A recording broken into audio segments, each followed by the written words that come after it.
test concernant la tablette Archos 101 XS2. Donc là, je vais vous parler de toute la partie de caractéristiques techniques de cette tablette. Alors, pour démarrer, déjà on est sur un écran de 10,1 pouces avec une dalle IPS et surtout on a une résolution de 1280 par 800 pixels. Bon, certains vont arguer du fait que c'est une résolution qui n'est pas Full HD comme la Nexus 7 ou la Nexus 10. Mais très sincèrement, la différence est vraiment minime et il faut vraiment être un peu maniaque pour voir la différence. Ça passe très très bien comme ça. Ensuite, donc on a un processeur, donc c'est un processeur quad-core A9 qui est cadencé à 1,6 GHz et pour le coup, ça se sent, ça va très très vite. C'est hyper fluide. Vous voyez, il n'y a aucun lag à ce niveau-là sur l'affichage. Et ça c'est l'information la plus importante sur cette tablette. Archos nous propose d'avoir 2 Go de RAM sur la tablette, donc c'est pour ça que ça va très vite, c'est pour ça qu'il n'y a pas de lag, et c'est pour ça qu'Android 4.2.2, qui est dans cette tablette, tourne vraiment parfaitement. Là, on n'a vraiment aucun reproche à faire, la tablette est vraiment très très bien à ce niveau-là.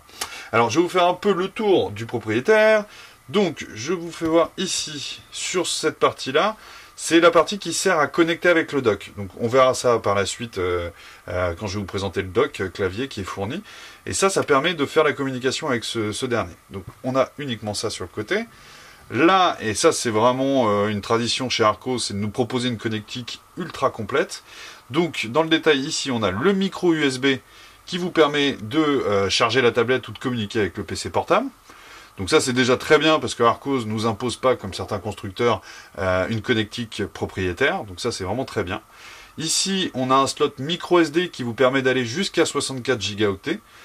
Également une super initiative d'Archos. Juste là on a une sortie mini HDMI. Toujours pratique également si vous voulez diffuser votre vidéo directement sur la télé de la maison. Et ici, on a le port 3,5 mm pour brancher vos écouteurs ou des speakers externes. Donc vraiment très complet de ce côté-là. Quand je retourne ici, sur cette tranche, on a le bouton Power On-Off. Ici, le plus et le moins. Là, après, on n'a strictement rien. Et sur le côté-là, on n'a également rien du tout. Si je prends le dos, alors, il y a toujours cette... c'est toujours aussi propre de la part d'Archos ici. Donc c'est une sorte d'aluminium brossé, très très joli et très résistant. Là, donc on a juste là le capteur vidéo de 2 mégapixels, peut-être un petit peu faible à notre goût. Et ici on a, alors ça c'est toujours étonnant de trouver ces boutons-là, là on a un petit bouton Reset qui vous permet de complètement remettre à jour votre tablette tactile. Et quand on se remet ici, on a juste là le capteur pour la visioconférence qui lui fait également 2 mégapixels.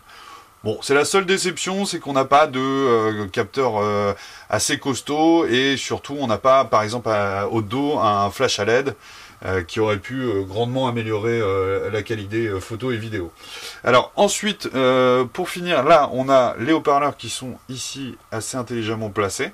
Donc là on voit ces 2 haut-parleurs stéréo qui sont juste là. Et donc voilà, donc c'est à peu près tout. Alors, en termes de connectique, on est sur du Wi-Fi dual band entre 2,4 et 5 GHz, donc c'est ce qu'il y a de mieux en termes de Wi-Fi.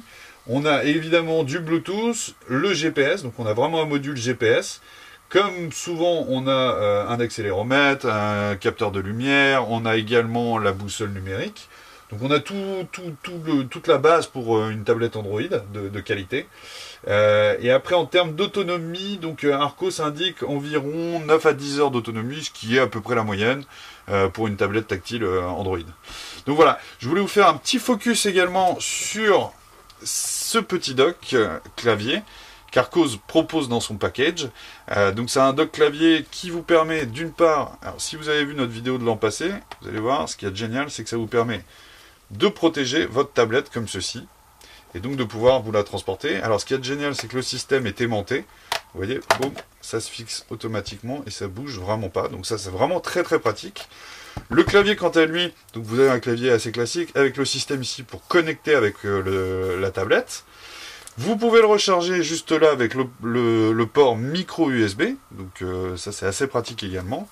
Et quand vous voulez le mettre en application, il vous suffit, alors c'est un petit peu galère au début, hop, donc vous le tournez comme ceci, voilà, vous voyez, il y a ce petit dock là, et là, vous avez juste à faire ceci. Et voilà, votre tablette est connectée. Et vous avez un vrai petit laptop.